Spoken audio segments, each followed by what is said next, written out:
वक्त है सुधर जाइए, वरना भीख मांगने के लिए भी कटोरा भीख मांग कर ही लेना पड़ेगा। तो दोस्तों, जी हाँ दोस्तों, आज का वीडियो कुछ ऐसा होने वाला है जिस एक कहानी है। एक दो लोगों की कहानी ऐसी है जिसे सुनकर मैं पूरा दंग रह गया। कल मुझे उनका नाम नहीं बताऊंगा मैं। हमारे फॉलोअर है, हमारे एक सब्सक्राइबर है जो हमारा वीडियो रेगुलर देखते हैं। उन्होंने मुझे एक कॉल किया और उनका कॉल लगभग आधे घंटे तक चला। उन्होंने अपनी लाइफ की पूरी स्टोरी मेरे सामने खोल कर रख दी और उनका जो उनकी कहानी सुनकर मैं दंग रह गया कि एक आदमी कहाँ से कहाँ आ सकता है, एक गलती उसे कहाँ से कहाँ ले जा सकती। उनकी पूरी लाइफ डिस्ट्रॉय होगी, वो रास्ते पर आ गए, वो भीख मांगने रहे। भीख मांगना ही उनकी लाइफ में अभी रहा है। तो जी हाँ दोस्तों, उन्होंने ऐसी क्या गलतियां की थी, उन्होंने ऐसा क्या किया कि वो इतने अपने अर्श से फर्श तक आ गए। तो दोस्तों, वीडियो शुरू करने से पहले मैं आपको एक कहानी सुना देना चाहता हूँ। एक कहानी है, एक कॉमन कहानी है, आप लोगों ने जरूर सुनी होगी, लेकिन फिर से मैं आपको एक कहानी बता देना चाहता हूँ क्योंकि हमारा जो आज का ये पूरा वीडियो है उस कहानी के इर्द गिर्द ही घूमता है। मतलब इस कहानी का रेफरेंस लेके मैं आपको बताऊंगा कि उन लोगों ने क्या गलतियां की थी। तो ना दोस्तों, ये कहानी है रामू नाम के लड़के की। रामू नाम का ये जो लड़का है अपने परिवार के साथ एक गांव में रहता था। वो किसी के खेत में मोल मजदूरी करके अपने घर वालों का पेट पालता था। फिर भी उसकी लाइफ में कुछ ऐसा इंटरेस्टिंग नहीं हो रहा था कि वो कुछ अपनी लाइफ में कर पाए, एक सक्सेसफुल आदमी बढ़ पाए, एक अच्छा बड़ा आदमी बन पाए, पैसे वाला आदमी बन पाए। ऐसे बहुत सारे साल गुजर जाते हैं, फिर भी उसकी लाइफ में कुछ चेंज नहीं आता। वो एक दिन सोचता है कि मैं इतना भगवान का पूजा पाठ करता हूँ, भगवान का उठते बैठते जब करता रहता हूँ, लेकिन भगवान मुझ पर खुश क्यों नहीं हो रहे, मेरे लाइफ में इतना गरीबी क्यों है, मैं अपने घर वालों का ठीक से पेट भी नहीं भर सकता, दो वक्त की रोटी भी उसे नहीं मिलती थी। तो एक दिन वो आत्महत्या करने की सोचता है। जैसे ही वो आत्महत्या करने के लिए अपने घर में जो पंखा होता है ऐसे लटकता है, वैसे ही उसके सामने भगवान आ जाते हैं। वो भगवान कहते हैं कि बेटा, तू आत्महत्या क्यों कर रहा है, ऐसे क्या लाइफ में तेरी मजबूरी है कि तू आत्महत्या करने पर तुला, अपनी लाइफ खत्म करने पर तुला है। वो कहता है, भगवान मैं आपका इतना पूजा पाठ करता हूँ, इतने ईमानदारी से काम करता हूँ, इतना मेहनत करता हूँ रोज, लेकिन मेरे लाइफ में कुछ ऐसा नहीं हो पा रहा कि मैं अपने घर वालों का पेट पाल सकूं, अपने बच्चों को कुछ अच्छी शिक्षा दे सकूं, कुछ अपने लाइफ में आगे कर सकूं, एक सक्सेसफुल आदमी बन सकूं। इसे लाइफ जीकर मैं क्या करूं, इससे अच्छा है मैं मतलब अपनी लाइफ खत्म कर देता हूं। तो भगवान उसे कहते हैं कि तू ऐसा मत कर, मैं तेरे को एक वरदान दूंगा, तू जा अभी सो जा, तेरे को मैं एक वरदान देने जा रहा हूँ। तो पूछता है, ऐसा क्या वरदान मुझे मिलने वाला है? तो भगवान कहते हैं, तुझे कल सुबह पता चलेगा। तो वो अपने रूम में जाकर सोता है। वो फिर जैसे उठता है तो उसके घर के सामने जो एक बकरियां वगैरह रहती है, उसके उसमें उसे एक मुर्गी नजर आती है। वो मुर्गी के जैसे वो मुर्गी के पास जाता है, उसके मुर्गी के नीचे उसे दो दो अंडे मिलते हैं, सोने के अंडे मिलते हैं। अरे वाह, मुर्गी ने दो सोने के अंडे दिए। उसे याद आता है कि हाँ, भगवान ने मुझे वरदान दिया था, अभी मुझे सोने के अंडे मिल रहे हैं। ऐसे जैसे जैसे दिन गुजर जाते हैं उसे उस मुर्गी से रोज दो अंडे मिलते हैं। ऐसे ऐसे करके वो अपनी लाइफ थोड़े मतलब अपने लाइफ में थोड़ा उसे सक्सेस मिलता है। अपने अपना जो टूटा फूटा घर रहता है उसे वो अच्छा करवाता है, खेत लेता है, उनसे लोग सोने के अंडों से एक खेत लेता है। खेत में ऐसे थोड़ा थोड़ा करके वो अपनी लाइफ जी रहा होता है। तो वो एक दिन सोचता है कि मुझे रोज सोने के अंडे तो मिल रहे हैं, मेरी लाइफ तो अच्छी खासी चल रही है, लेकिन मुझे और अमीर होना है, मुझे और पैसे चाहिए, मैं मुझे और ऐशो आराम वाली जिंदगी जीनी है। तो एक दिन वो सोचता है, अगर ये मुर्गी रोज सोने के अंडे देती होगी तो इसके पेट में कितने सोने के अंडे होंगे। मैं एक काम करता हूँ, इस मुर्गी का पेट ही काट देता हूँ और उसे जितने भी अंडे होंगे, बहुत सारे अंडे होंगे, मैं वो अंडे लेकर एक साथ ही अमीर बन जाऊंगा। तो एक दिन क्या करता है, वो मुर्गी का पेट काट देता है। उसे मिलता तो कुछ नहीं, मुर्गी बही गई, सोने का अंडा भी गया। वो रोते बैठता है, अरे मेरे से ये क्या गलती हुई, मैंने ये क्या किया, मुझे रोज सोने के अंडे मिलते थे, मैंने खुद अपने पैर पर हथौड़ा मार दिया। मुझे रोज सोने के अंडे मिलते थे, मैंने इतनी लालच क्यों की। लालच की वजह से मुझे जो मिलता था वो भी मुझे आज नहीं मिल पा रहा है। फिर से उसे एक मतलब वो फिर से गरीबी अर्श से फर्श आ जाता है। मतलब जैसे वो जितनी फास्ट वो अपने लाइफ में आगे बढ़ा, उतने ही फास्ट वो नीचे पे आया। फिर से वो गरीबी वाली जिंदगी, वो फिर से वो टूटा वाला घर। वो आगे भगवान से कुछ कह भी नहीं सकता क्योंकि भगवान ने तो उसे वरदान दिया था। उसने खुद ने लालच से जो कुछ भी उसे मिलता था वो पूरा गवा दिया। तो दोस्तों, ऐसी ही कहानी है गांव के लड़के की। वो गांव कौन सा है, वो लड़का क्या करता है, मैं आपको कुछ नहीं बताऊंगा क्योंकि उन्होंने मुझे जो अपनी लाइफ लाइफ की जर्नी मुझे बताई है, उससे मैं उनका नाम यहाँ लेकर उनको शर्मिंदा नहीं करना चाहता। ये वीडियो उनसे मैं परमिशन लेकर बना रहा हूँ, क्योंकि उन्होंने मुझे कहा था कि सर मैं आप मुझे मेरी लाइफ की जर्नी आप अपने वीडियो के माध्यम से बता दीजिए, क्योंकि मैंने जो गलतियाँ अपनी लाइफ में की है वो कोई और ना करे और अपने खुद के पैर पर कुल्हाड़ी कोई ना डाले। गांव में एक 50 लाख का घर, 70-80 एकड़ खेत और चारों तरफ नौकर चाकर, एक अमीर बाप की बिगड़ी हुई औलाद। स्कूल भी उसने पैसे देकर कंप्लीट किया। अपने गांव का एक लौता अमीर आदमी, उसकी एक बिगड़ी हुई औलाद, लेकिन दिमाग से था बहुत ही होशियार। ना जाने कहां से उसे शेयर मार्केट की लत हुई। जी हाँ दोस्तों, ये वर्ड उस आदमी ने खुद मुझे बताया। ना जाने ये शेयर मार्केट की लत मुझे कहां से लगी। उनको भी नहीं पता चला कि वो शेयर मार्केट कहां से उन्होंने सीखा, कहां से उनको पता चला। पैसों की कमी नहीं, शेयर मार्केट के बारे में उनको नॉलेज था। ट्रेडिंग क्या है उन्होंने सीख लिया था। सिर्फ अपने मोबाइल से उन्होंने सीखा, कोई कोर्स नहीं किया, सिर्फ मोबाइल से उन्होंने सीखा। पैसों की कमी नहीं, 10 लाख से उन्होंने शुरुआत की। 10 लाख ही अपना पहला ट्रेडिंग कैपिटल उन्होंने लाया। 10 लाख से आराम से वो महीने का लाख रुपए कमा रहे थे। बाप भी खुश था। अपने चारों तरफ जितने भी उसके दोस्त थे उन सब में वो अमीर हो चुका था। मतलब उसके पास पैसों की कोई कमी नहीं रहती थी। हर वक्त पार्टियां करना, बड़ी बड़ी महंगी महंगी पार्टियां करना, बड़े बड़े शहरों में घूमना फिरना, ये सब उसकी लाइफ का एक एंटरटेनमेंट पार्क बन चुका था। मतलब जो कुछ भी वो पैसे कमाता था अपने दम पर कमाता था। 10 लाख की कैपिटल से उसने लगभग हर महीने 2-3 लाख रुपए वो कमा ही लेता था, ऐसा उनका कहना है। वो 2-3 लाख रुपए भी वो जुए में, कई लॉटरी की टिकट खरीदने का उनको बड़ा शौक था। लॉटरी की टिकट खरीदते थे, दारू वगैरह सब पीते थे, बड़ी बड़ी गाड़ियों में घूमते थे। मतलब उनके जो कुछ भी शौक थे वो पूरे करते थे। एक दिन उनको लगा कि अगर 10 लाख के कैपिटल से मैं इतना कमा रहा हूँ, अगर मेरी कैपिटल 50 लाख हो तो मैं कितना कमाऊंगा। बाप तो अमीर, पैसों की कोई कमी नहीं। बाप से कहकर उन्होंने 20 लाख और अपने ट्रेडिंग अकाउंट में डाल दिए। मतलब ये 10 और 20-30 लाख रुपए से वो ट्रेडिंग करने लगे। लेकिन वहीं से उसकी लाइफ चेंज हुई। 10 लाख से खेलने वाला आदमी डायरेक्ट 30 लाख से वो क्वांटिटी हैंडल करने लगा। 1000 क्वांटिटी के बजाय 3-3 हजार 4-4 हजार क्वांटिटी लेने लगा। उसके हाथ कांपने लगे थे। जैसे वो ट्रेड लेता था 50-60 हजार उसको लॉस होता था। वो जैसे लॉस देखता था वो माइनस कर देता था। मतलब 3000 क्वांटिटी से एक आदमी खेले, बैंक निफ्टी आपको पता है 20-30 पॉइंट ऐसे ही वो ऊपर नीचे होता है। आप एंट्री ले तो अगर 3-3 4-4 हजार क्वांटिटी से वो खेलने लगे, जैसे एंट्री ले 20-30 पॉइंट माइनस गया तो 4 हजार, मतलब लगभग 1.5 लाख उसे माइनस दिखता था। 1,20,000, 30 पॉइंट से वो 1,20,000, मतलब सिर्फ 30 पॉइंट से उसे 1,20,000, 1,30,000, 1,00,000, 1,50,000 ऐसे उसको लॉस दिखने लगे। जैसे वो लॉस दिखता था वो मतलब वो अपना पोजीशन कर देता था। मतलब प्रॉफिट में आने से पहले लॉस को देखकर वो अपनी पोजीशन काटने लगा। आप समझ पा रहे हो उसकी साइकोलॉजी कैसी होती थी। मतलब वो क्वांटिटी को हैंडल नहीं कर पा रहा था, लेकिन फिर भी उसे लत लगी थी। उससे साइकोलॉजी का कुछ उसको मालूम नहीं था, पोजीशन साइजिंग मालूम नहीं था, आरपीटी मालूम नहीं था, रिस्क मैनेजमेंट मालूम नहीं था। फिर भी उसने इतनी बड़ी क्वांटिटी से खेलना चालू कर दिया और प्रॉफिट में आने से पहले हर ट्रेड में लॉस में निकलने लगा। ऐसे जैसे करके लाख 1.5 लाख हर एक ट्रेड में जा उसको लॉस होने लगा। 1-2 महीने में उसका पूरा 30 लाख का कैपिटल उड़ गया। वो पूरा सदमे में आ जाता है, पूरा मतलब ऐसा दिमाग उसका उड़ जाता है।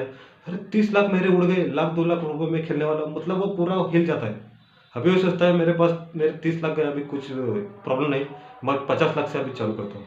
बाप से छोट बोलता है, बाप को बोलता है मैं एक बड़ा बिजनेस खोलने वाला हूँ, एक मुझे फैक्ट्री खोलनी है, आप मुझे 50,000 रुपये दीजिए, सॉरी 50 लाख रुपये दीजिए। बाप एक बार सोचता है, पहले इसने 20 लाख मांगे, 30 लाख मांगे, फिर अब ये 50 लाख मांग रहा है, ऐसे क्या ऐसे आन पड़े। वो पूछता है अपने बेटे से कि तेरे को इतने पैसों की, मतलब इतना पैसा तेरे को क्यों चाहिए, 50 लाख से तू क्या करने वाला मुझे बता। लेकिन आमिर ये बिगड़ी हुई औलाद रहती है, वो अपने बाप से झगड़ा करते, कुछ बताते नहीं मेरे को, तू 50 लाख से मुझे एक बिजनेस चालू करना है, आप देखिए 2 साल में आपको 50 लाख आपके रिटर्न कर दूंगा। लेकिन बाप उसे 50 लाख नहीं देता, उसे देता है कुछ 20-30 लाख रुपए देता है। वो बाकी के 20 लाख रुपए जो है वो कहीं से अरेंज करता है, किसी से उधार लेकर। वो 30 लाख और ये 20 लाख से लेकर 50 लाख से वो ट्रेडिंग करना। आप सोच सकते हो कि वो कितना बड़ा रिस्क लेने जा रहा था अपनी लाइफ में। मतलब पहले 10 लाख, फिर 30 लाख, अब डायरेक्ट 50 लाख रुपए। वो पूरा अपने साइकोलॉजी खो चुके थे। उनको लगता था कि मैं अपना लॉस रिकवर करना है, सिर्फ उसके मन में था मुझे लॉस रिकवर करना है। वो क्वांटिटी कितने ले रहे थे, उसके पीछे उनका रिस्क कितना है, रिवॉर्ड कितना है, उसको कुछ नहीं मालूम था। लेकिन सिर्फ उनको लगता था लॉस से डर। आप अगर नॉर्मल भी ट्रेड लेते हो ना, लॉस में जाता है 10-20 पॉइंट, लेकिन फिर प्रॉफिट में भी आता है। लेकिन उसको मालूम ही नहीं था, वो सिर्फ लॉस को देख के, मतलब क्वांटिटी इतनी बड़ी होती थी कि इतना बड़ा लॉस देखकर वो घबरा जाता था। अब वो डायरेक्ट 50 लाख से ट्रेड करने लगा। जैसे ही डायरेक्ट 50 लाख की क्वांटिटी, मतलब कितनी क्वांटिटी हुई देखिए आप, ट्रेड लेते वक्त ही लाख 1.5 लाख रुपए माइनस में चले जाते हो। ऐसे करके उसने वो 50 लाख भी पूरे अपने जीरो कर दिए। आप सोच सकते हो उसकी कितने मतलब मेंटालिटी खराब हो चुकी थी। फिर उसने कहा अभी 50 लाख की गई मेरे, पहले 30 लाख, पहले 10 लाख, मतलब पूरा लगभग 70-80 लाख मेरे गए। अभी मैं क्या करूँ? वो क्या करता है बाद में, घर में चोरी करता है। उसके घर में जो कुछ भी गहने होते हैं वो चोरी करके फिर से बेचकर उन पैसों से फिर से ट्रेडिंग करने के लिए आ जाता है। जी हाँ, कहानी ये सच्ची है, मैं आपको बता रहा हूँ। ये सच्ची कहानी के ऊपर आधारित है। मैं उनका नाम एक दिन बताऊंगा, उनसे हो सके तो उनसे रूबरू भी करवाऊंगा आपको। वो फिर से घर में चोरी करके लगभग जितने भी पैसे होते हैं उन पैसों से ट्रेडिंग करने लगता है। वो उसको ट्रेडिंग की इतनी लत लग जाती है कि उसे वो मालूम नहीं रहता कि वो दलदल में घुसता जा रहा है। उसे क्या करना है, कैसे काम करना है, वो उसे कुछ नहीं सोचता। वो सिर्फ अपना लॉस रिकवर करने के लिए इधर उधर हाथ पैर मारने लगता है, सिर्फ ट्रेडिंग करने के लिए। तो जैसे वो चोरी करके अपने घर, मतलब घर वालों को पता चलता है बाद में उसने चोरी चोरी की होती है, फिर भी अभी क्या करते हैं, आमिर बाप की भी एक बेड़ी औलाद है वो फिर से उसे समझाते हैं कि वो ऐसा क्या कर रहा है, ऐसे क्या कर रहा है। फिर से वो कहते हैं सर, मतलब वो अपने पिताजी को कहता है कि मुझे इतना बड़ा लॉस हुआ है, उसे रिकवर करने के लिए मुझे पैसे चाहिए, मैं क्या करूँ, मेरे पास पैसे नहीं। बाप उसे पूछता है तुझे रिकवर करने की कोई ज़रूरत नहीं, गए तो गए तेरे पैसे। इतना अच्छा बाप उसका होता है, फिर भी उसको उसको उसकी मेंटालिटी देखिए, उसको पैसे रिकवर करने की दिन भर रात दिन उसे वही सोचता रहता है कि मुझे मेरे पैसे रिकवर करने हैं। क्योंकि जो उसके शौक है, जो उसको पैसों से वो शौक करता था, एंटरटेनमेंट करता था, उनको उस पे अभी उसे लिमिट आने पड़ी। मतलब पैसे नहीं रहे कुछ एंटरटेनमेंट करने के लिए।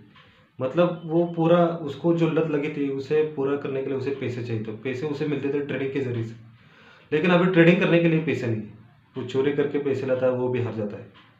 एक दिन वो रो रो के अपने बाप से कहता है मेरे लगभग 1 करोड़ रुपए का नुकसान हो गया है, अभी मैं क्या करूँ, मुझे पैसे चाहिए, एक बार मुझे पैसे दे दीजिए। मैं वो गिड़गिड़ाने लगता है, जैसे एक आदमी दारू पीने वाला आदमी जैसे दारू के लिए गिड़गिड़ता है ना, वैसे वो ट्रेडिंग के लिए पैसों के लिए गिड़गिड़ता रहा अपने बाप से। बाप के पास से भी अभी बहुत सारा पैसा उड़ गया होता है। वो भी सोचता है अभी क्या कर रहे हैं, मेरे पास भी अभी पैसे नहीं रहे, अभी क्या करूँ मैं। वो कहता है खेत बेच दीजिए। बाप एकदम सदमे रहता है, खेत बेच दीजिए, ये क्या कह रहा है बेटा तू, इस खेत की वजह से ही हम आज अपने गांव में इतने अमीर हैं, एक खेत की वजह से ही हमें इतना पैसा मिलता है, अपना बिजनेस है। सोचता है वो बेटा, कहता है आप खेत बेच दीजिए, मैं आपको गारंटी के साथ कहता हूँ कि मैं आपको आपका पैसा 1 साल में लौटा ही दूंगा। तो जितना उसका खेत होता है वो पूछता है कि आपको तेरे को कैपिटल कितना चाहिए। वो लगभग कहता है मुझे 1 करोड़ चाहिए, डायरेक्ट 1 करोड़। ये आपको लग रहा होगा मैं कुछ झूठ बात कर रहा हूँ, लेकिन ये घटना सच्ची है, ऐसा हुआ है। उन्होंने मुझे पूरा अपना अकाउंट स्टेटमेंट जो भी है, मुझे भी पहले सुनकर कुछ बकवास ही लगा। 1 करोड़ 50 लाख करोड़ में बातें हो रही थी। मुझे लगा कहाँ से दारू पीकर कोई आदमी तो मुझे बात नहीं कर रहा। उन्होंने फिर मुझे अपना ट्रेडिंग का जो कुछ भी उनका ट्रेडिंग प्रॉफिट लॉस स्टेटमेंट है वो सब कुछ दिखा, पे इन पे आउट, बैंक स्टेटमेंट सब दिखा उन्होंने। फिर जाकर मुझे विश्वास हुआ है, फिर जाकर मैं आपको ये मतलब उनकी लाइफ आपको बता पा रहा हूँ। तो ट्रेडिंग की वजह से लत लगकर उसे पूरा बिगड़ा हुआ था आदमी। वो पूरा फिर से 1 करोड़ लेके अपना ट्रेडिंग जर्नी चालू करता है, लेकिन इससे इस बार वो सोचता है कि मैं अभी अपना प्लान बनाऊंगा, प्लान के हिसाब से ही काम करूंगा। लेकिन फिर से जैसे उसे लॉस होता था, फिर से उसकी साइकोलॉजी बिगड़ जाती थी। फिर से वो बड़ी बड़ी क्वांटिटी से करने लगा। फिर से वो अपना जो कुछ भी है मेंटेलिटी, मतलब वो पूरा मतलब अपनी मेंटेलिटी खो चुका था। फिर से उसने लगभग 7-8 महीने में पूरे 1 करोड़ अपने डुबा दिए। और ऐसे तैसे करके 2 साल में ही उसके पास जो भी गाड़ी बंगला था, जो कुछ भी बचा हुआ खेत था, वो पूरा उसने गंवा दिया। लगभग 5-6 साल में वो रोड पर आ गई उसकी पूरी फैमिली। वो अभी किसी भाड़े के रूम में रहते हैं। जो कुछ भी उनके पास बंगला था, खेत थे, नौकर चाकर थे, वो पूरे उनकी लाइफ अभी ख़त्म हो चुकी है। फिर उस उनके बेटे की वजह से, उनके बेटे की गलती क्या थी, उसको लॉस झेलने की मतलब उसको एबिलिटी नहीं थी। वो सिर्फ प्रॉफिट देख के अपने 10 लाख से वो जब 10 लाख से वो ट्रेडिंग करता था, वो 10 लाख को मैनेज करना उसे उस 10 लाख को मैनेज करना आ गया था। फिर भी उसकी जो लत थी, मुझे ज़्यादा पैसा चाहिए, ज़्यादा पैसों से मैं ट्रेडिंग करना चाहता हूँ। 10 लाख में जब वो ट्रेडिंग करता था, वो 10 लाख को मैनेज कर पाता था, लेकिन जब जैसे जैसे वो अपनी क्वांटिटी बढ़ाता गया, अपने ट्रेडिंग कैपिटल को बढ़ाता गया, उससे वो क्वांटिटी, वो कैपिटल झेला नहीं जाए, मतलब उसको मैनेज करना उससे नहीं आ रहा था। वो रिस्क एंड रिवॉर्ड रेशियो में मेंटेन करने के लिए, उसको रिस्क मैनेजमेंट के लिए, मैंने मैनेज करने के लिए वो तैयार नहीं था, इसलिए उसको ये सारा इतना लॉस हुआ। इसलिए मैं आपको कहता हूँ कि लालच बुरी बला है। रोज मुझे फोन आता है कि रोज सर मुझे पहले अपने जो कुछ भी मुझे प्रॉफिट होता है दिन का 5-6 हज़ार होता है, लेकिन 3 बजे तक मैं पूरा अपना जो कुछ भी प्रॉफिट है वो पूरा लॉस में होता है। मैं आपको बताता हूँ, जो कुछ भी अपना पहला प्रॉफिट होता है उससे प्रॉफिट लेके आप मार्केट बंद कीजिए। बार बार मार्केट को आप ट्रैक करते रहेंगे तो लॉस में ही जाओगे। आप जैसे जैसे प्रॉफिट में आते जाते हो, अपनी क्वांटिटी, अपने जो भी कैपिटल, उसको मैनेज करना सीखिए। ओवर ट्रेडिंग करने से आपको लत लगेगी मार्केट की। जब एक बार आपको मार्केट की लत लग गई ना, आपको प्रॉफिट से भी कुछ नहीं लगेगा, आपको सिर्फ ट्रेडिंग करने की लत लगी। आपको प्रॉफिट हो रहा है वो आपको समझ में नहीं आएगा। प्रॉफिट होगा तो भी आप ट्रेडिंग करते रहोगे, मतलब आपको लत लगी हुई है मार्केट में ट्रेडिंग करने की। हर सुबह उठना है, मुझे ट्रेडिंग करना है, हर सुबह उठना है, मुझे ट्रेडिंग करना ही है। मतलब आपको लॉस एंड प्रॉफिट से कुछ नहीं फर्क पड़ता।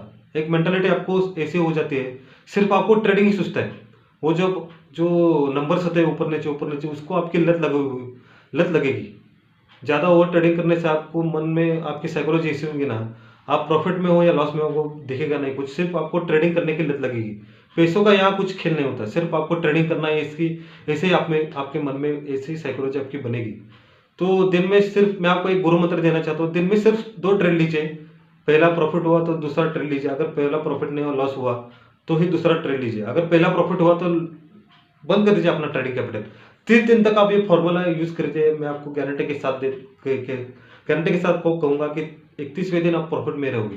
सिर्फ रिस्क एंड रिवॉर्ड रेशियो 1:2 रखिए, और दिन के सिर्फ 2 ट्रेड, और दोनों ट्रेड में आपको लॉस होगा तो निकल जाइए, और पहले ट्रेड में प्रॉफिट होगा तो भी निकल जाइए। अगर पहले ट्रेड में लॉस हुआ तो ही दूसरा ट्रेड लेना है, ये याद रखिए। ओवर ट्रेडिंग की वजह से आपका पूरा कैपिटल खराब होगा। 2 लॉस झेलने से कोई आप रोड पर नहीं आ जाओगे। 2 हज़ार जब आप कवर करने की सोचते हो तो उसके पीछे 20 हज़ार गंवा देते हो। जब आप 30 दिन तक ऐसा करोगे तो आपका पूरा कैपिटल एक महीने में खराब हो जाएगा। 2 हज़ार लॉस झेलना सीखिए, 2 लाख कमा पाओगे। 2 हज़ार लॉस झेलना नहीं सीखोगे तो 2 लाख भी कमाओगे ना, उस 2 हज़ार के आप 2 लाख कमाओगे।